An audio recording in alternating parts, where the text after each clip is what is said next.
భగవద్గీతలో భగవంతుడు చెప్పిన భక్తుని లక్షణములు 12వ అధ్యాయము 17వ శ్లోకము. యో నా హృష్యతి నా ద్వేష్టి నా శోచతి నా కాంక్షతి శుభ పరిత్యాగి భక్తిమా యస్స ప్రియః.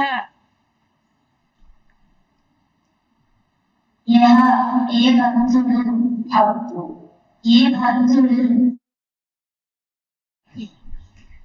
నా సృష్యతి ఇష్టమైనవి పొందినప్పుడు పొంగిపోనివాడు, నా ద్వేష్టి తనకు ఇష్టం లేని పదార్థములను మనుషులను ద్వేషించని వాడు, నా శోచతి ఇష్టమైనవి జరగనప్పుడు బాధపడని వాడు, నా కాంక్షతి తనకు లభించని వాటి కోసం అదే కావాలని ముందుగా కోరని వాడు,